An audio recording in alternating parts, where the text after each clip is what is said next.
आलोचना प्रसंग है ना, आलोचना है हानि।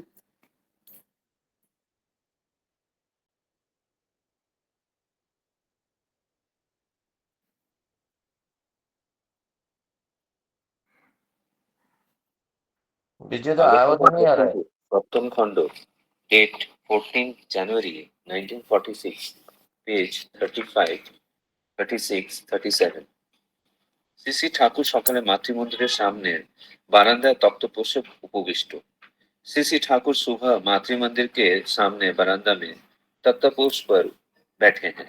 टुकटाक कथाबार्ता होच्छे, थोड़ी बहुत बातें हो रही है। डिसिप्लिन श्रृंखला संबंधे कथा उठलो। डिसिप्लिन यानी कि श्रृंखला के बारे में बातें निकली। একজন বললেন, সাধারণত দেখা যায় ভয় ছাড়া डिसिप्लिन श्रृंखला হয় না। एक व्यक्ति ने कहा, साधारण तौर पे दिखाई देता है डर को छोड़कर डिसिप्लिन यानी कि श्रृंखला नहीं हो पाती है। শ্রী ঠাকুর, তাতে কি হবে? সে তো গভর্নমেন্ট অ্যাডমিনিস্ট্রেশনেও সরকারি শাসনেও আছে, ওতে ক্যারেক্টার চরিত্র আনটাচড অস্পৃষ্ট থাকে, এমনকি ডেটোরিয়েট করে অপকৃষ্ট হয়। চাই डिसिप्लिन ड्यू टू लव, ভালোবাসা জনিত श्रृंखला। श्री ठाकुर इस बारे में कहने लगे, इससे क्या होगा? वो तो गवर्नमेंट एडमिनिस्ट्रेशन में भी यानी कि सरकारी शासन में भी है, उससे कैरेक्टर यानी कि चरित्र अनटच्ड यानी कि अनछुआ रह जाता है, यहाँ तक कि डेटोरिएट यानी कि अपकृष्ट होता है। चाहिए डिसिप्लिन ड्यू टू लव यानी कि प्रेम से उत्पन्न श्रृंखला। Discipline due to love imparts life, whereas discipline through fright deteriorates the being. ভালোবাসা জনিত শৃঙ্খলা জীবনপ্রদ, কিন্তু ভয়ের থেকে যে শৃঙ্খলা তা সত্তার অপকর্ষই আনে। Discipline due to love imparts life, whereas discipline through fright deteriorates the being। यानी कि प्रेम से उत्पन्न श्रृंखला जीवनप्रद है, लेकिन भय से श्रृंखला ये सत्ता के अपकर्ष को ही भुला लाता है। प्रफुल्ल, भয়ের থেকে श्रृंखला আসলে তার সত্তার অপকর্ষ আনবে কেন? प्रफुल्लदास श्री ठाकुर जी से प्रश्न पूछे, भय से श्रृंखला आने पर वो सत्ता को अपकर्ष क्यों करेगा? श्री ठाकुर, ভালোবেসে যখন তুমি আদর্শ বা নীতির কাছে নতি স্বীকার করো, তার ভিতর দিয়ে হয় তোমার স্পিরিচুয়াল डेवलपमेंट, आत्मिक विकास। श्री ठाकुर जी इस प्रश्न का उत्तर देते हुए कहने लगे, प्रेम से जब तुम आदर्श या नीति के निकट नति स्वीकार करते हो, उसके द्वारा तुम्हारा स्पिरिचुअल डेवलपमेंट यानी कि आत्मिक विकास होता है, সেটা তোমার व्यक्तित्व इम्बाइब्ड आत्मीकृत है। वो तुम्हारे व्यक्तित्व में इम्बाइब्ड यानी कि आत्मीकृत हो जाता है, কারণ সেখানে তুমি স্বাধীন ইচ্ছায় শত ধৃতি সম্মুখে সত্তার টান নিয়ে তা করছো। क्योंकि वहां पर तुम स्वाधीन इच्छा से स्वतः धृति संवेग सत्ता के खिंचाव से वो करते हो। তোমার সত্তার চাহিদা, চলন, পছন্দ ও করণ সেখানে একটা উন্নত গতি নিয়েছে। तुम्हारा ये सत्ता, चाहत, चलन, पसंद और कर्म वहां पे एक उन्नत गति लिया है। তার মানে তোমার অনুরাগটা সেখানে উৎসমুখী হয়ে তোমার অভ্যাস ব্যবহারকে অ্যাডজাস্ট নিয়ন্ত্রিত করে তদভিমুখী করে তুলেছে। इसका मतलब यह है कि तुम्हारा अनुराग वहां पर उत्समुखी होकर तुम्हारे अभ्यास व्यवहार को एडजस्ट यानी कि नियंत्रित कर उसी अभिमुखी कर उठा है। তাই সেটা হবে তোমার কাছে জীবনীয়, इसीलिए वो तुम्हारे निकट जीवनीय हो उठेगा। কিন্তু তুমি যদি শাস্তির ভয়ে নিছক স্বার্থের খাতিরে কতগুলি শৃঙ্খলা মেনে চলো, তাতে তোমার ভিতরের কি হলো? लेकिन अगर तुम शास्ति के डर से, मिथ्या स्वार्थ के वजह से कुछ श्रृंखला को मानकर चल रहे हो, इससे तुम्हारे अंदर क्या होगा? তুমি তো তা সত্তার টান থেকে করছো না, বরং তা তোমার উপর জোর করে চাপিয়ে দেওয়া হচ্ছে বলে তোমার ভিতরে ভিতরে বুদ্ধি থাকবে কত শীঘ্র তুমি তা থেকে নিষ্কৃতি পেতে পারো। तुम तो अपने सत्ता के खिंचाव से नहीं कर रहे हो, उल्टा तुम्हारे ऊपर जो जोर दिया गया है, जो दबाव डाला गया है, उसके वजह से तुम अपने अंदर ही अंदर ये बुद्धि रखोगे कि कितना शीघ्र हो तुम उस दबाव से निष्कृत पा सकते हो। জেলখানায় কয়েদিদের তো কঠোর শাসনের ভয় দেখে কতখানি ডিসিপ্লিন শৃঙ্খলার ভিতর রাখতে চেষ্টা করে, কিন্তু তাতে কি কারো চরিত্রের কোনো পরিবর্তন হয়? जेल में कैदियों को कठोर शासन का डर दिखाकर कितना डिसिप्लिन यानी कि श्रृंखला के भीतर रखने की कोशिश की जाती है, लेकिन क्या उससे किसी का चरित्र का कोई परिवर्तन होता है? और হলো কতটুকু কি হয় और होने पर भी कितना और कहां तक हो पाता है? বরং দেখা যায় জেলখানা থেকে আরো পাকা ক্রিমিনাল অপরাধী হয়ে বেরো। उल्टा ये दिखाई देता है कि जेल से निकलने वाला अपराधी और ज्यादा क्रिमिनल यानी कि अपराधी बनकर निकलता है। পশু বলের দ্বারা মানুষের পশুত্বকে যতই নিস্তেজ করে রাখা যাক, তাতে কিন্তু ভিতরের পশু দমে না। সে সুযোগ খোঁজে, সুযোগ পেলে আবার গা ঝাড়া দিয়ে ওঠে। ठाकुर जी और कहने लगे कि पशु बल के द्वारा मनुष्य के पशुत्व को कितना भी निस्तेज क्यों ना रखा जाए, लेकिन उससे अंदर का पशु शांत नहीं होता है। वो मौका ढूंढता है, मौका पाने पर फिर से वो जग उठता है। মানুষের দেবত্ব জাগাতে গেলে দেবতার মুখ তাকে দেখাতে হবে, অর্থাৎ তার ভিতর শ্রদ্ধা ভালোবাসার উদ্বোধন যাতে হয় তা করতে হবে। मनुष्य के देवत्व को अगर जगाना है तो देवता का मुंह दिखाना होगा, अर्थात उसके भीतर श्रद्धा और प्रेम को उन्मोचन करना होगा। আর প্রীতি নিয়মনার সঙ্গে সঙ্গে অসৎ নিরোধেও লক্ষ্য রাখতে হবে और प्रीति नियमना के साथ साथ असत निरोध के तरफ भी लक्ष्य रखना होगा। यही तो আমি তা যা বুঝি, यही तो मैं जो समझता हूँ। এরপর শ্রী ঠাকুর হাসতে হাসতে গল্পচ্ছলে বললেন, আগের কালে শিক্ষকরা অভিভাবকরা ছোটখাটো কারণে ছেলে মেয়েদের কেমন ধরে ধরে मारतें। इसके बाद श्री ठाकुर हंसते हंसते कहानी के तौर पर कहने लगे कि पहले के जमाने में शिक्षक और माता पिता छोटे मोटे कारणों की वजह से अपने बच्चों को किस तरह पकड़ पकड़ कर पीटते थे। পরে বললেন, তাই বলে আমি এই কথা বলছি না যে সব শিক্ষক বা সব অভিভাবকই এমনতর ছিলেন। बाद में कहने लगे, मैं ये नहीं कह रहा हूँ कि हर एक शिक्षक या हर एक माता पिता ऐसे ही थे। আমার জীবন গেছে খুব কড়া শাসনের উপর দিয়ে। मेरा जीवन गया है बहुत ही कड़क शासन के द्वारा। আমি তো আর ভালো ছাত্র ছিলাম না, আমার ও ছাড়া আর কি হবে। मैं तो एक अच्छा छात्र नहीं था, मेरा इसे छोड़कर और क्या होता। जय गुरु। जय गुरु दादा। डेली जो है सूरज अग्रवाल दा हम लोग के लिए ऑडियो ट्रांसलेशन रिकॉर्ड करके भेजते हैं और हम लोग लाभान्वित होते हैं। इसके लिए सूरज दा को बहुत बहुत धन्यवाद। आज का जो प्रसंग मैं संक्षेप में थोड़ा बोलता हूँ। एक व्यक्ति ने कहा, सामान्यतः देखा जाता है कि भय के बिना अनुशासन नहीं आता। श्री ठाकुर बोले, उससे क्या होता है? ऐसा अनुशासन तो सरकारी शासन व्यवस्था में भी पाया जाता है। उससे चरित्र अछूता ही रह जाता है, बल्कि कई बार उसका गिरावट भी हो जाता है। आवश्यक है प्रेम जनित अनुशासन। प्रेम से उत्पन्न अनुशासन जीवनदायी होता है, जबकि भय से उत्पन्न अनुशासन व्यक्ति की सत्ता और व्यक्ति का ह्रास करता है। फिर प्रफुल्लदा ने पूछा, भय से यदि अनुशासन आता है तो उससे व्यक्ति की सत्ता का ह्रास क्यों होता है? तो श्री ठाकुर बोले, जब तुम प्रेम पूर्वक किसी आदर्श या नीति के सामने नतमस्तक होते हो, तब उसके माध्यम से तुम्हारा आध्यात्मिक विकास होता है। यह आदर्श तुम्हारे व्यक्तित्व में आत्मसात हो जाता है। व्यक्ति वहां तुम अपनी स्वतंत्र इच्छा से अपने अस्तित्व की आंतरिक प्रेरणा और आकर्षण के कारण उसे अपनाते हो। तुम्हारी सत्ता की आवश्यकताएं, प्रवृत्तियां, रुचियां और कर्मशैली यहाँ एक उच्चतर दिशा ग्रहण करती है। और उन्होंने ठाकुर जी ने कैदियों का एग्जाम्पल भी दिया यहाँ पर। तो इतना बात करके कि जो मैं आज के आलोचक जो है, प्रथम आलोचक श्रद्धेय दिनेश खांडोलदा जो मुंबई से हैं, दादा आप 7 मिनट के लिए आलोचना करें। आपका टाइम होता है 44 तक, 6:44। जय सभी दादा मैं जय गुरु।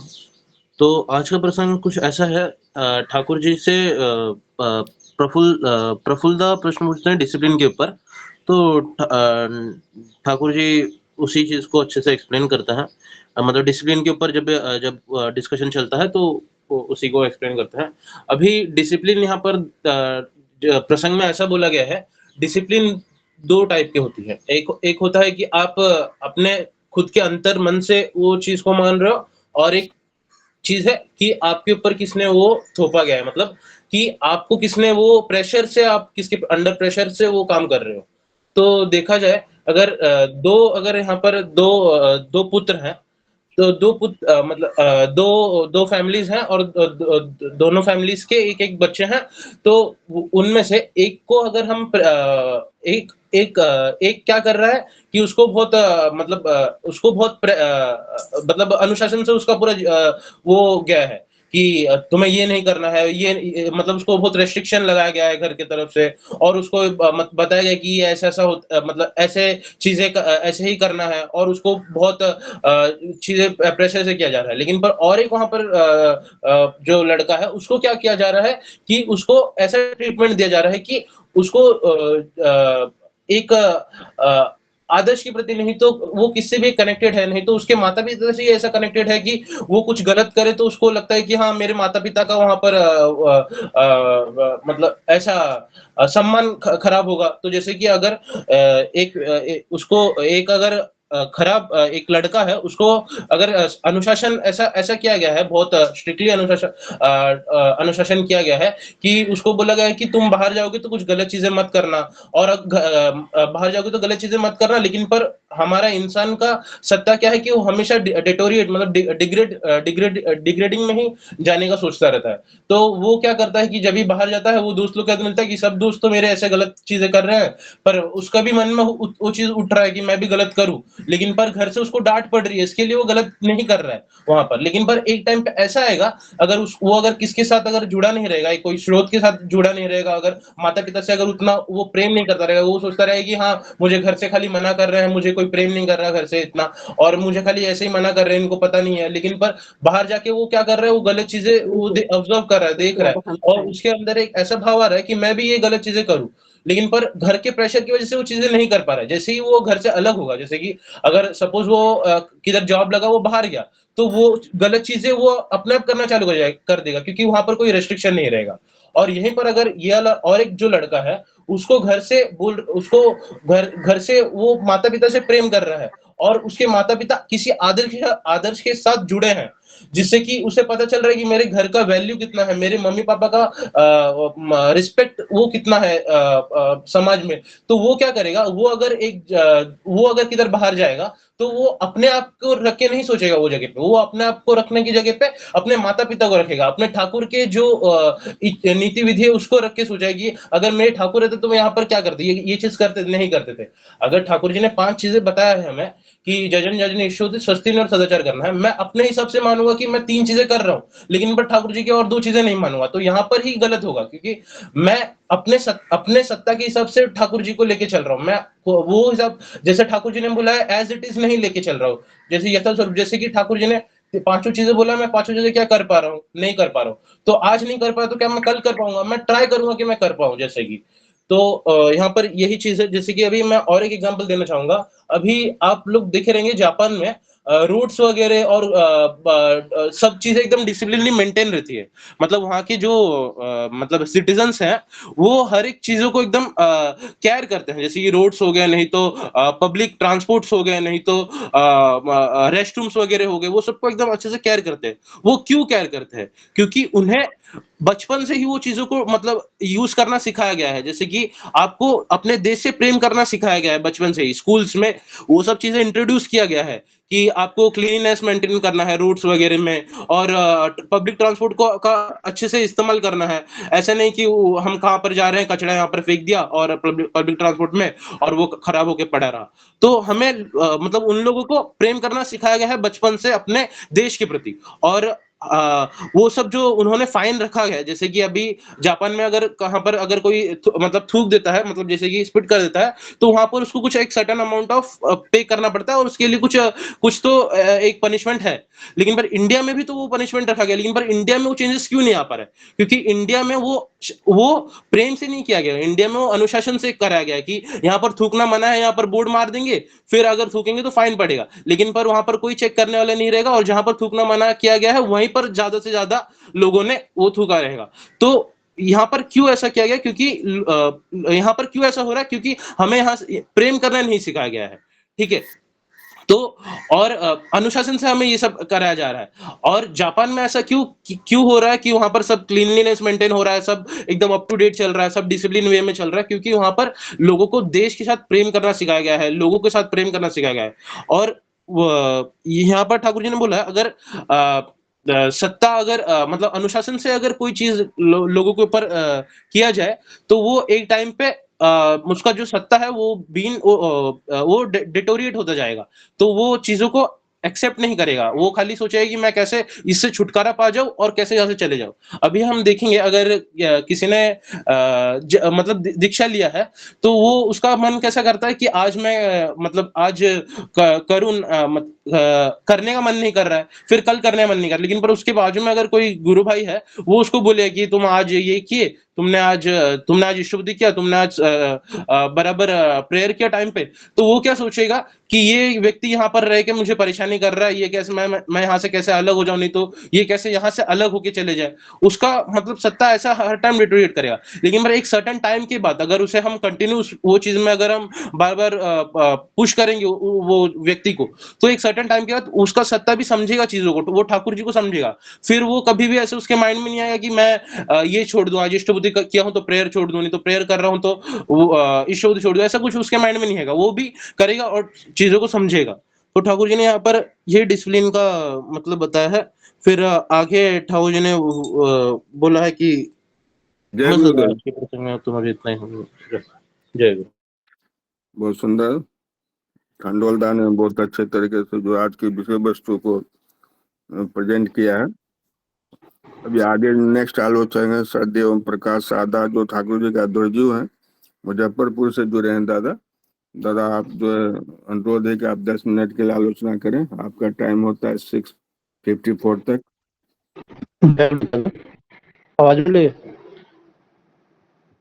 जी दादा आप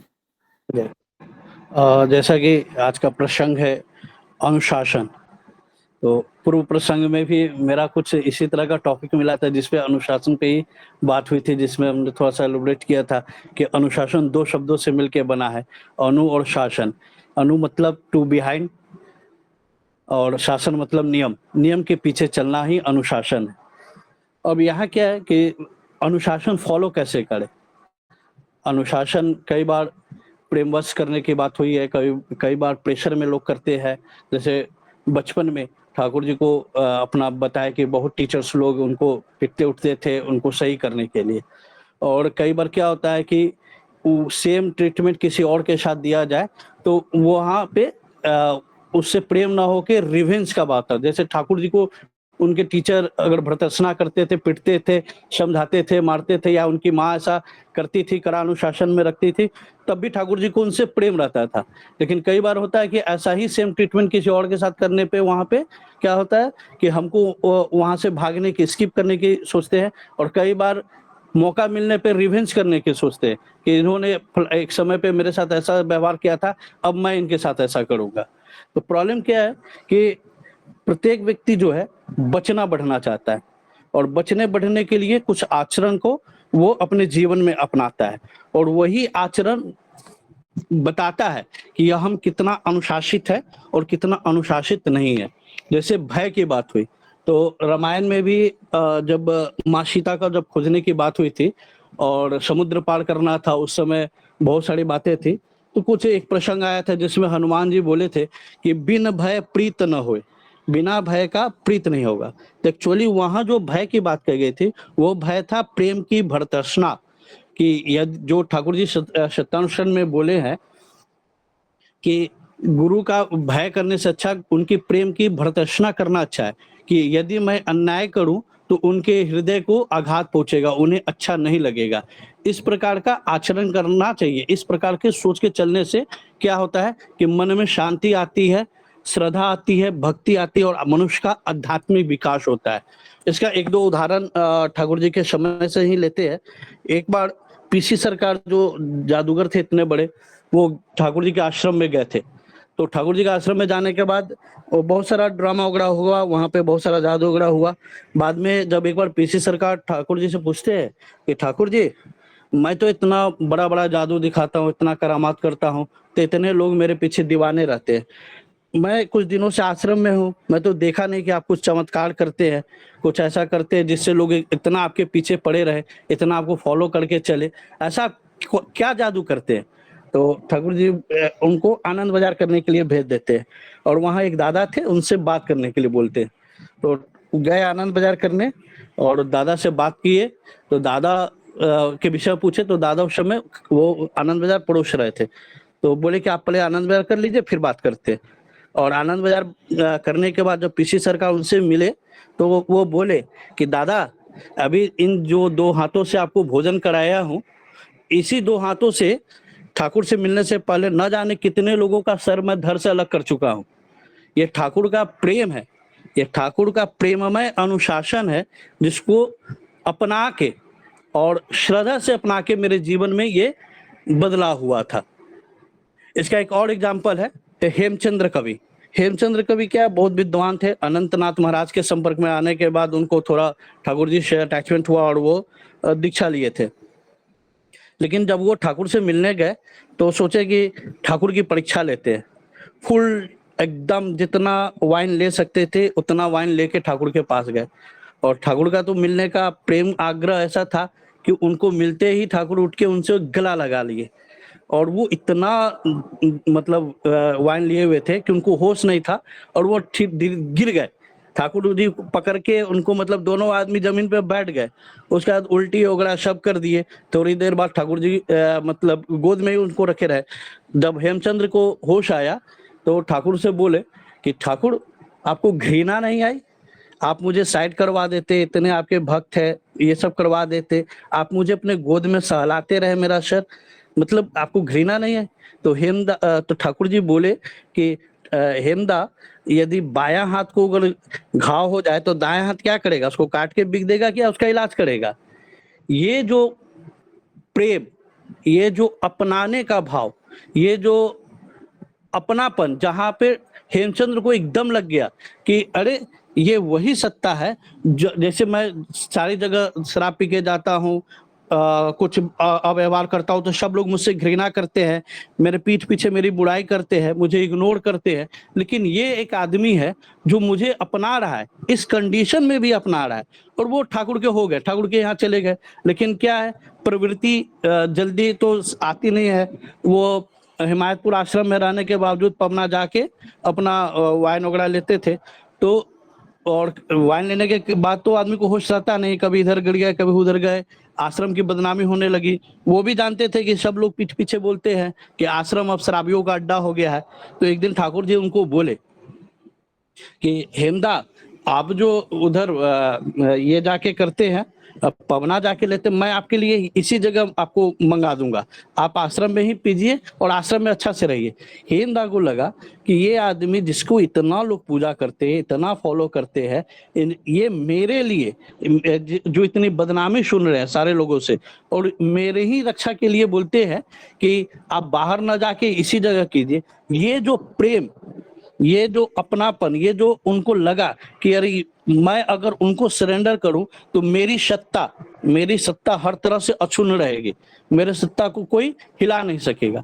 और उसके बाद जो उनको फॉलो किए तो ये जो अनुशासन, प्रेम का अनुशासन मिला, इससे क्या हुआ, आध्यात्मिक उन्नति हुई उनकी। और हम लोग जो वो भजन गाते हैं ना, तो मार मांझे आमे माधा ओरे आछी आमी है, तो उस ये हेमदा का ही लिखा हुआ भजन है। उसके बाद उन्होंने एक बहुत बड़ी बड़ी ठाकुर जी का भजन लिखा, कृति लिखा, क्योंकि वो कवि भी थे।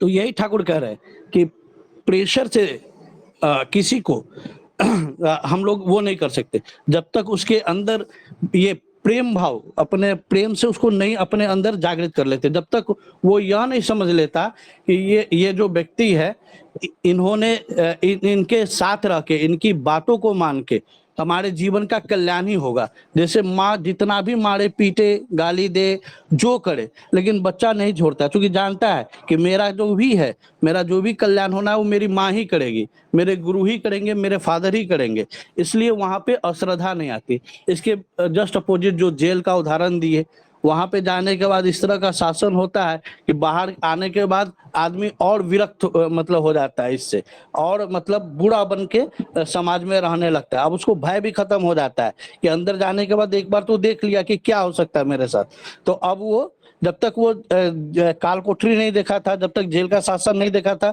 तब तक थोड़ा डर डर के भी चोरी करता था, बुरा काम करता था। लेकिन एक बार जब वो देख लिया कि अरे इससे तो इतना ही होना है और इतना हम झेल के आ गए, तो अब वो और खुल के बदमाशी करता है। इसलिए ठाकुर क्या बोले कि देव दर्शन की बात बोले कि देव दर्शन, देवत्व जगाना है तो देव का दर्शन कराना होगा, प्रेम भक्ति जगाना होगा।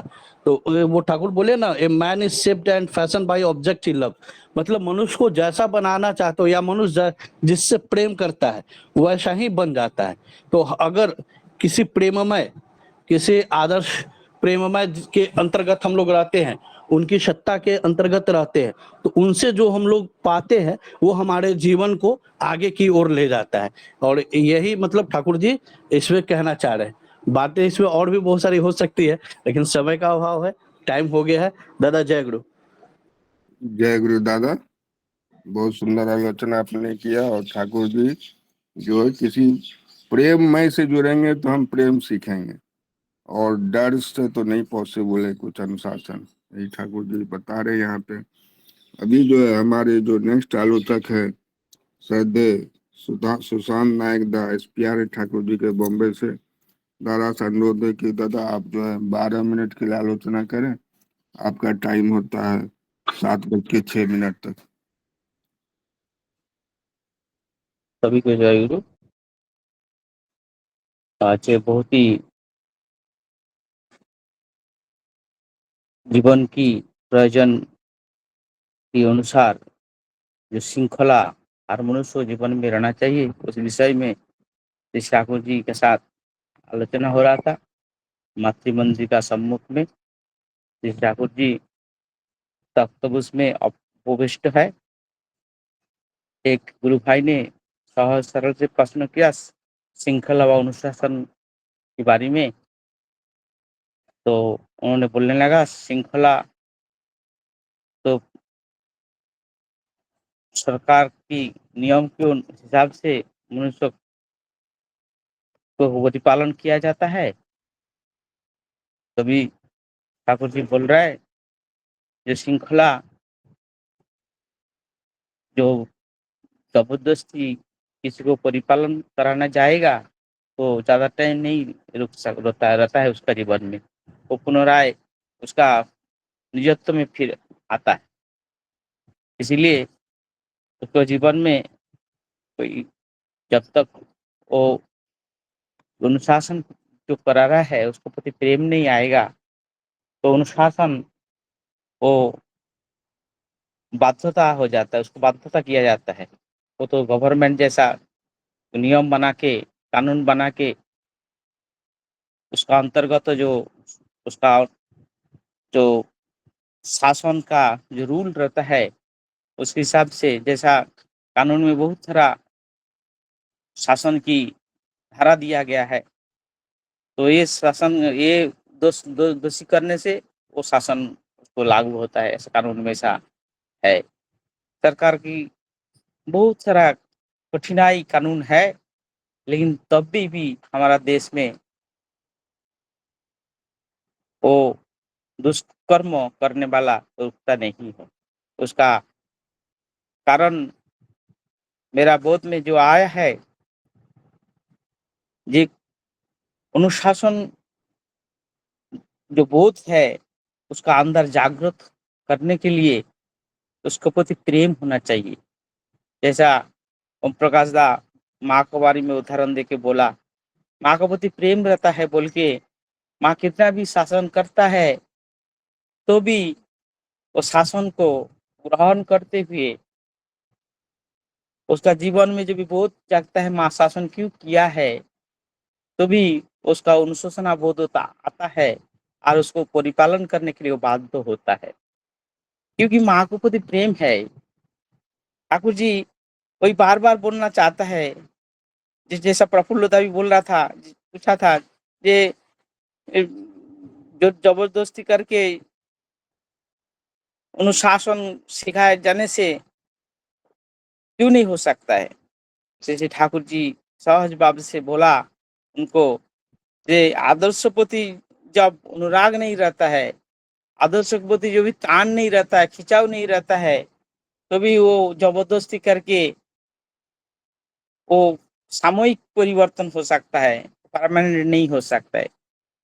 इसलिए परमानेंट परिवर्तन तब हो सकता है जब परिवर्तन मैं जो होना चाहता हूँ किस कारण से, जब तक मैं कारणमुखी नहीं होता हूँ और किसको कौन मेरे को ये परिवर्तन करने के लिए बाध्यता कर रहा है, उनके प्रति मेरा कितना लगाव है, कितना अनुराग है, कितना प्रेम है,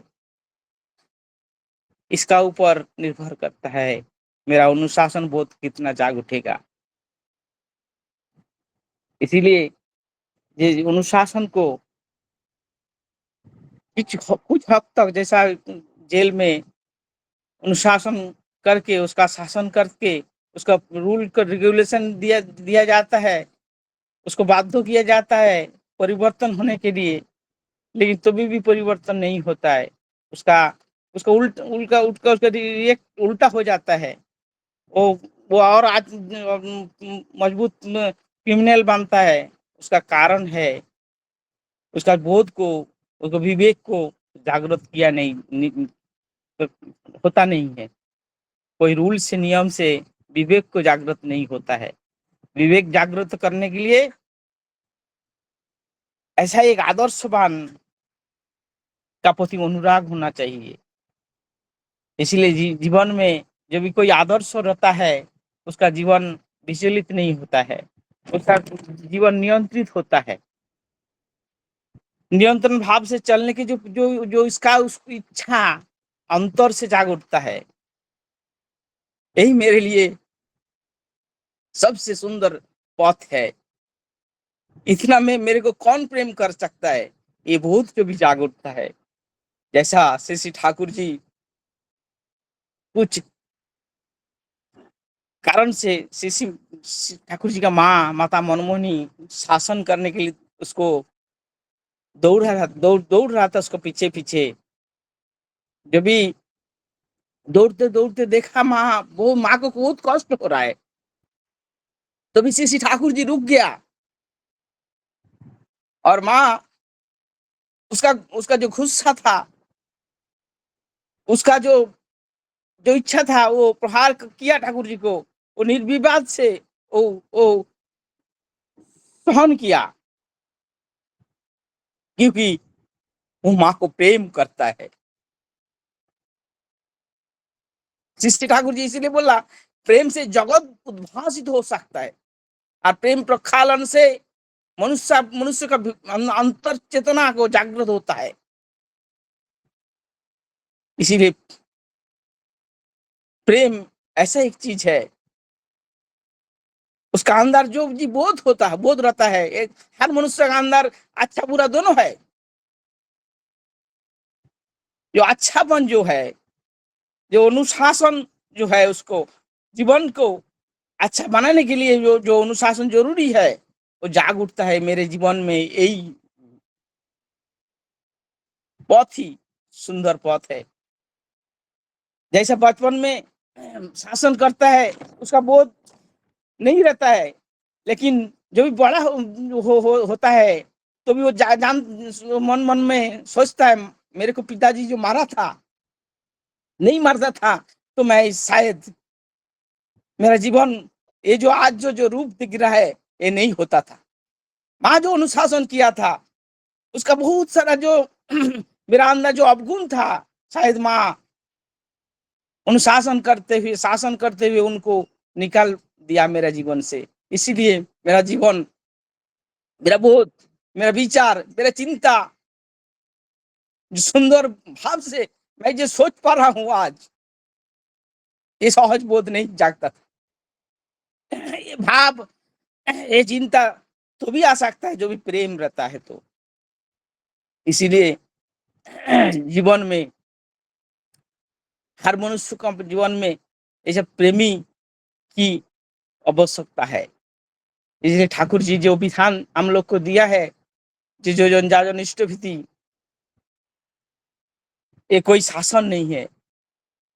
श्री ठाकुर जी को मैं प्रेम करता हूँ, इसलिए ठाकुर जी जो बोला है मेरे जीवन के लिए ये अनिवार्य है।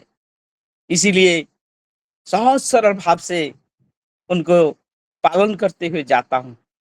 क्यों? मैं मेरा जीवन में अच्छा चाहता हूँ। अच्छा तो कोई बाजार में नहीं मिलता है। इसीलिए श्री श्री ठाकुर बोलता है जो देव दर्शन करना है। देव दर्शन मतलब देवता को मेरे जीवन में कितना जरूरत है वो अपने को समझना है और उसका मतलब तुमको करते जाना है, करते बिना आपत्ति दे, बिना औजोर में, बरंग परमानंद में।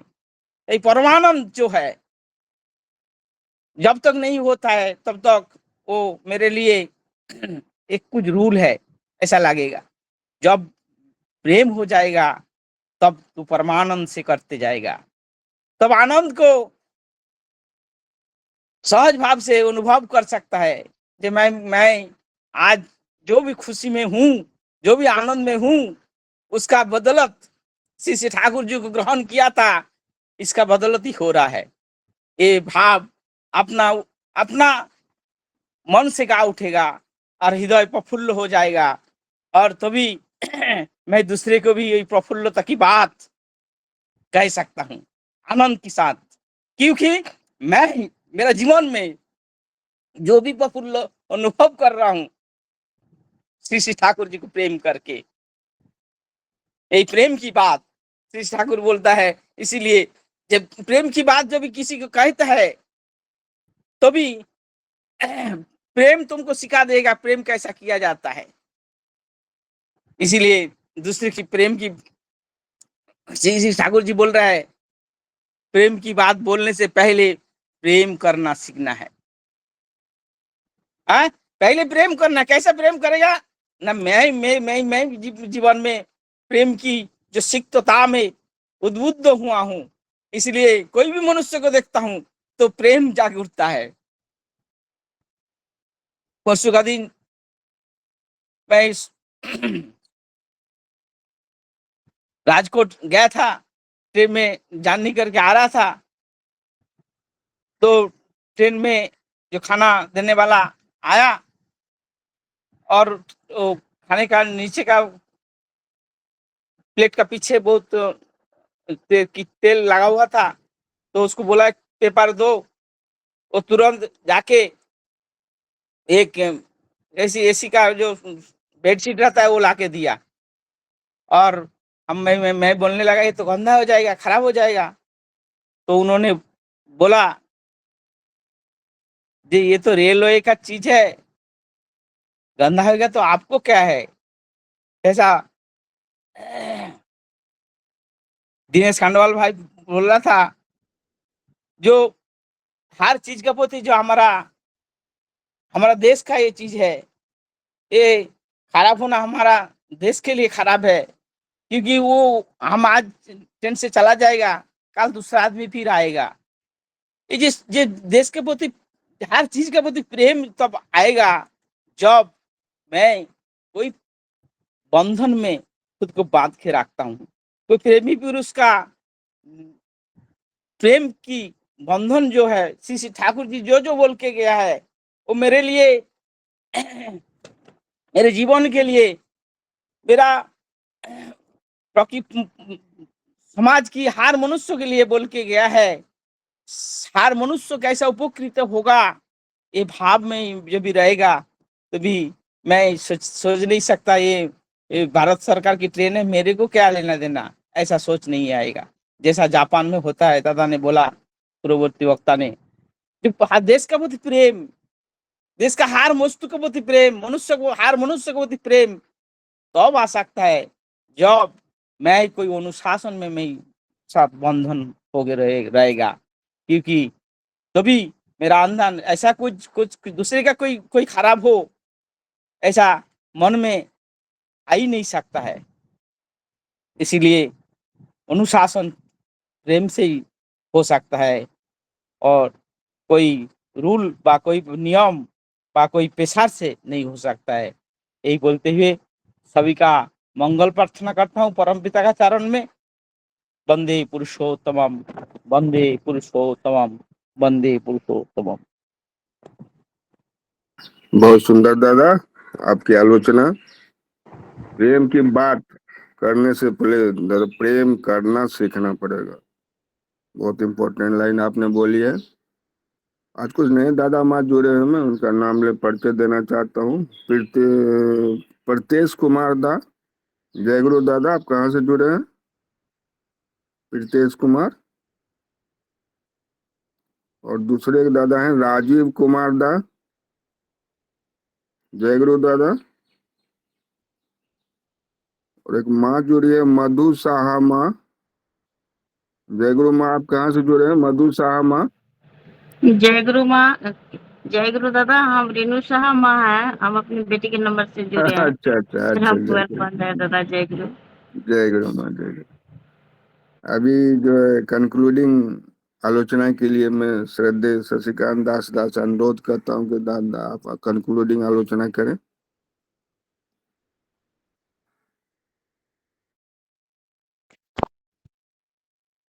वंदे पुरुषोत्तमं, वंदे पुरुषोत्तमं, वंदे पुरुषोत्तमं।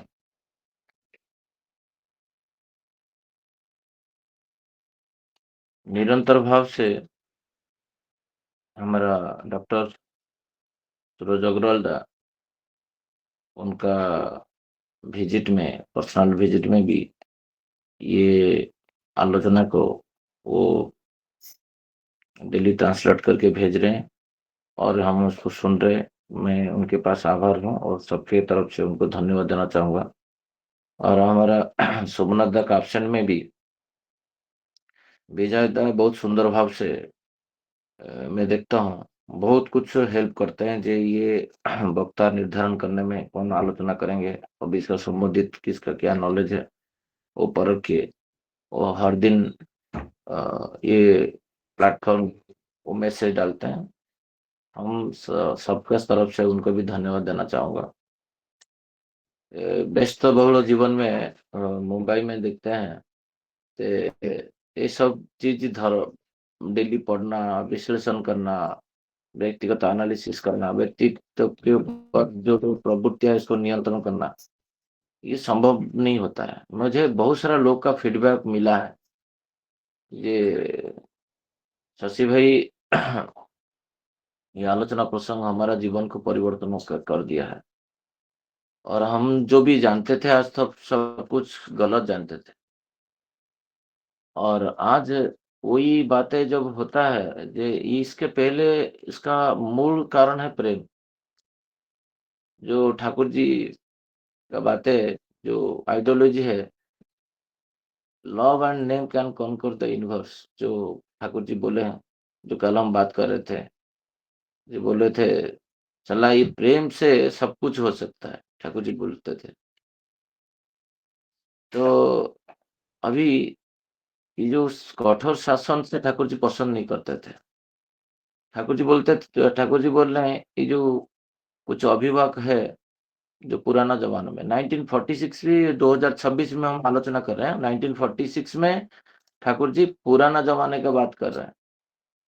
तो बातों बातों में गार्डियन पिता माता बच्चे को हाथ उठा देते थे, बोलता था स्कूल पे मार पड़ा है, कुछ नहीं समझते थे, फिर पिता माता मारते थे, बोलते थे तुम कुछ किए होगे इसीलिए टीचर मारे हैं। ठीक है, विश्वास है, बट उसमें हो सकता है बच्चा और बिगड़ जाता है। एक तो अकारण में मार खा के आया है और ऊपर से माता पिता भी मारते थे। मैं इसको समर्थन नहीं कर रहा हूँ, बट एक चीज है, हम किसी का वैशिष्ट को नहीं जान के हम उसको प्रहार कर देते हैं। ठाकुर जी बोल रहे हैं प्रफुल्ल को जे जे पहले समय में शिक्षक और अभिभावक छोटी छोटी बातें पर बच्चों को पकड़कर खूब मारते थे, इससे क्या होगा? लेकिन इसका अर्थ नहीं है कि सभी शिक्षक या सभी अभिभावक ऐसे थे। हाँ, किसी को परिवर्तन करने के लिए कोई मार रहा है, शिक्षक और पितामाता, कुछ उनका प्रवृत्ति को सुधारने के लिए, वो केस में सही है। बट श्री ठाकुर जी यहाँ पर बोल रहे हैं, मेरा जीवन तो बहुत कठोर अनुशासन और सख्त नियंत्रण के बीच में गुजरा था। श्री ठाकुर जी बोलते हैं इसका कारण क्या है? नहीं, मैं कोई अच्छा विद्यार्थी तो था नहीं। आप सोचिए, नारायण विश्व धरापृष्ठ में आया है, जैसे श्री रामचंद्र आए थे, एक छोटा सा पत्नी को दिया हुआ बातें, पिता दशरथ जी का 14 वर्ष वनवास चले गए, और वही श्री रामचंद्र बोल रहे हैं अभी, जे मैं अच्छा मैंने व्यक्ति नहीं था। आप सोचिए कितना निरहंकारी व्यक्तित्व है। ईश्वर जो होते हैं वो उनके पास ये जो बातें सुन के कभी कभी हजम भी नहीं होता। क्या ठाकुर जी कपटता करते थे? मन में संदेह आता है, ऐसे कैसे बात करते हैं ठाकुर जी। ये ठाकुर जी बोल रहे हैं मैं कोई अच्छा विद्यार्थी तो नहीं था, इसलिए मेरे लिए इसके अलावा और क्या उपाय था। और आप सोचो, जिसका हम सारा जगत जिसका उपास्य श्री श्री ठाकुर है, माने अस्तावर उद्दीप्त से लेके जीव जगत से जिसको एक क्षण पाने के लिए व्याकुल होते हैं, वो बोलते हैं मैं ऐसा नहीं था व्यक्ति, तो इसलिए तो कठोर था। अभी श्री श्री ठाकुर जी ऐसे क्यों बोल रहे हैं? क्योंकि उनको कोई समझ नहीं पाया।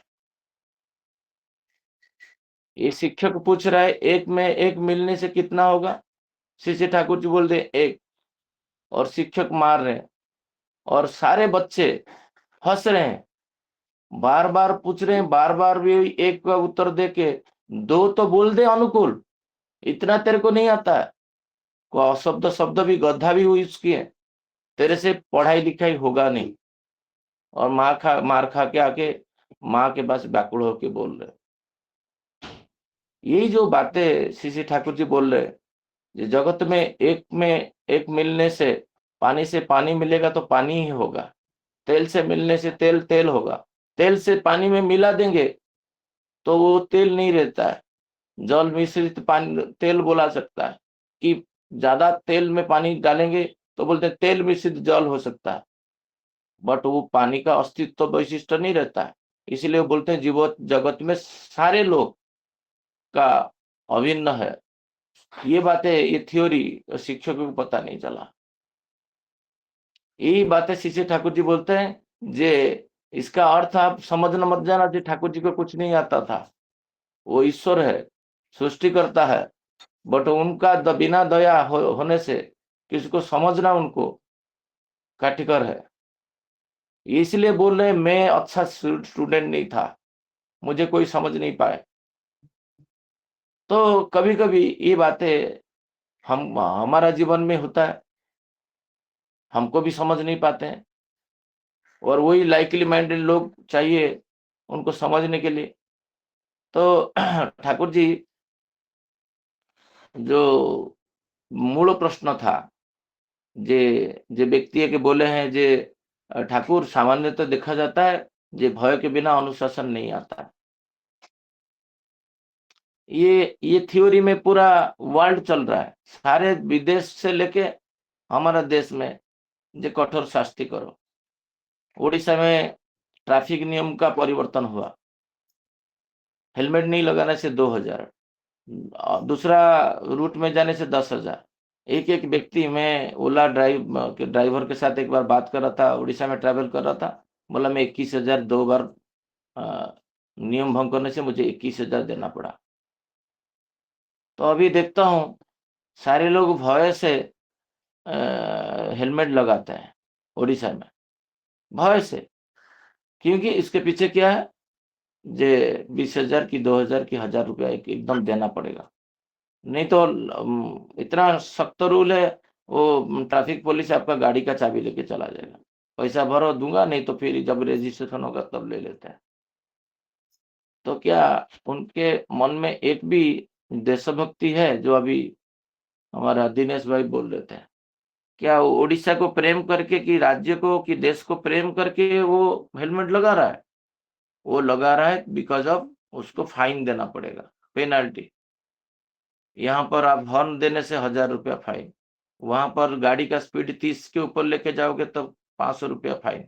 कुत्ता को खिलाने, अभी रिसेंटली एक जगह में, यही लास्ट मंथ का बात कर रहा हूँ, इष्टभूति जिस दिन था, उस दिन भातृभोज तो दिया 2 घर पे जाके, बट एक भूत भोज नहीं दे पाया, क्योंकि जिस डॉग को खिला रहा था उसको भी खिलाने से 500 रुपया, जो कुत्ता को खिला रहा था उसको खिलाने से 1000 रुपया, जो पिजन को दे रहा था उसको भी 1000 रुपया।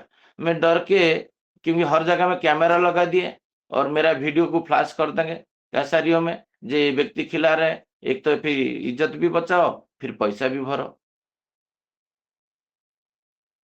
समाज कौन सा दिशा में जा रहा है, बहुत दुख लगता है कभी कभी।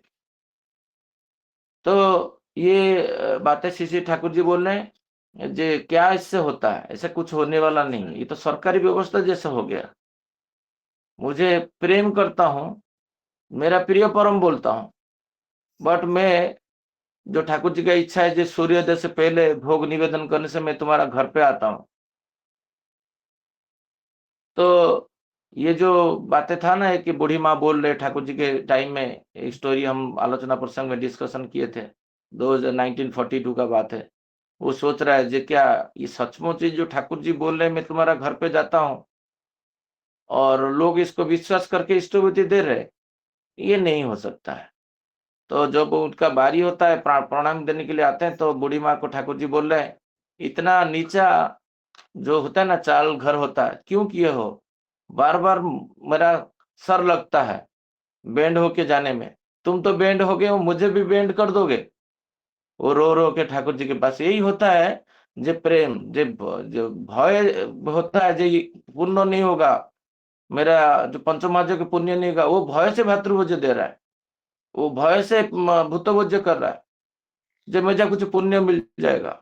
क्योंकि ठाकुर जी बोल प्रेम से नहीं, प्रेम से तो करेगा तो किसी दिन तो बंद भी नहीं कर सकता है। यही जो बातें है 1000 बार सुनने के बावजूद, इसके बाद फिर एक बार मैं करता हूँ, वो बात दादा बोल रहे हैं, श्री ठाकुर जी बोल रहे हैं, आवश्यक होता है प्रेम जनित अनुशासन, प्रेम से उत्पन्न अनुशासन जीवनदायी होता है, जबकि भय से उत्पन्न अनुशासन व्यक्ति को, सत्ता को, व्यक्तित्व को हास कर देता है। ये जो आत्मा, ठाकुर जी बोलते हैं आत्मा भी मरणशील है, आत्मा का भी, आत्मा सत्ता का जो जो इच्छा है उसका पीछे चले जाने से उसी को ही आत्मा का मरण बोलते हैं।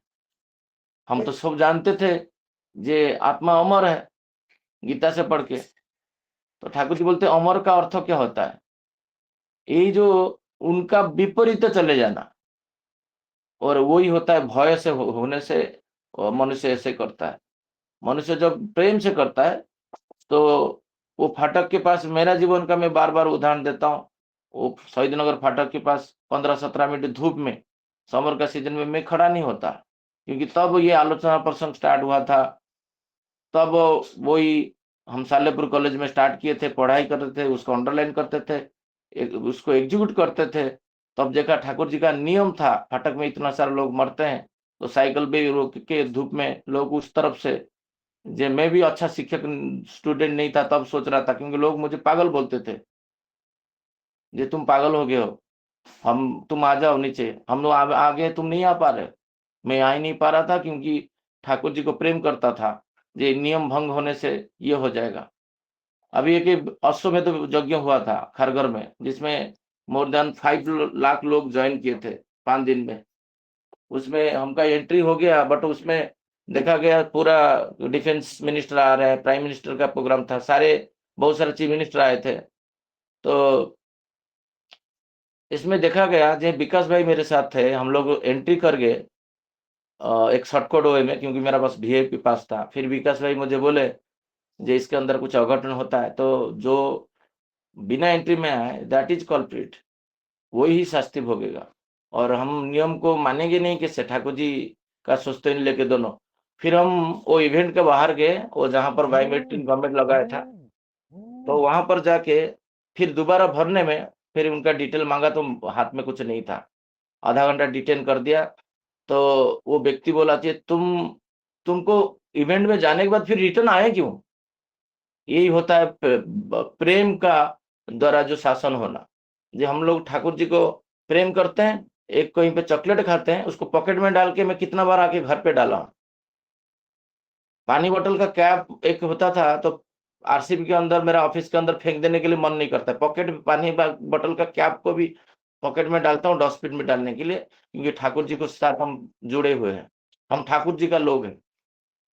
यहाँ पर ये डेवलपमेंट कब आया? बहुत दिन के बाद। ऐसा नहीं ये त्रुटि नहीं होता था।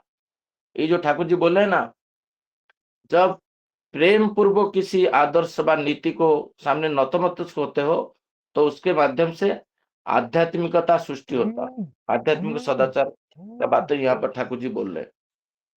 यदि केवल दंड विधान भय दिखा के करोगे तो जेल में जो शास्ति काट के आता है, फिर फर्दर वो ज्यादा भयंकर दुष्कर्म करता है, खराब काम करता है, और उसको पता है कि भय का जो शास्ति का वो टॉलरेट कर लेता है।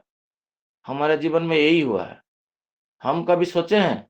जो कल के सत्संग में गया था, गुजरी माँ के सत्संग में, एक छोटी बेटी हाफ स्लीप में आया था, तो उसको नीचे बुलाया, बोले तुम्हें हाफ स्लीप की पहन के सत्संग क्यों आया? ना माँ बोले, बोला तुम्हारे पिताजी के साथ मुझे दर्शन कराओ। तो उनके पिताजी से डिस्कशन किया, बोले बचपन से आप ये 8th स्टैंडर्ड लड़की को हाफ स्लीप में क्यों छोड़ रहे हो सत्संग? ना मैं दीक्षा नहीं लिया। मैंने तुम तो मनुष्य हो ना, तो एल्बो तक सारे ड्रेस खरीद लो, पहनेगा कैसे? प्रेम, मेरा माँ बाप का क्या इच्छा है फुलफिल कैसे करेगा आपको? फिर वो नतमस्तक होके उनका आंख में आंसू आ गया। ये लड़की यहां से इसको मातृत्व रूप से कैसे लोग, कितना लोग सोच पाएंगे? हमारा घर पे तो ऐसा नहीं होता है। मैं बोला मेरा बीबी का कोई ड्रेस ऐसा नहीं है, मेरा बीबी का कोई ड्रेस ऐसा नहीं है जिसको पहन के हम लोग एक बार, टाइम हो चुका है, हम लोग एक बार एक कर्मी का घर पे डीपी वर्क में गए थे। मैं, मेरे साथ 2-3 बंधु थे, गुरु बंधु थे। तो मैं देखा वो नीचे मिल गए, माँ बेटी आ रहे थे, वो बेटी दौड़ के चला गया अंदर। तो मैं दोनों गुरु भाई को पूछा, बोला क्यों दौड़ के गया पता है? उसका पेट दिख रहा है, और जो ड्रेस पहना है उसको लग रहा है ये ड्रेस स्वाभाविक नहीं है, बट ये लड़की को तुम देखो सत्संग में साड़ी पहन के आती है। तो उनका माँ को वही बोला, जो ऐसे एक ड्रेस पहना हो जिसमें कोई भय नहीं हो, उसमें प्रेम हो। प्रेम, जो ठाकुर जी को कष्ट होगा, मेरा पिता माता चाहते भी नहीं पहनूंगा मैं, तो मैं ठाकुर जी का, तो मेरा घर पे ऐसा कोई ड्रेस में खरीदूंगा नहीं। एक 20 सेकंड में बोलूंगा, अभी रिसेंटली जो मैं स्कूटी से गिर गया था, वो इसमें जीन्स में एक स्क्रैच आ गया था छोटा सा।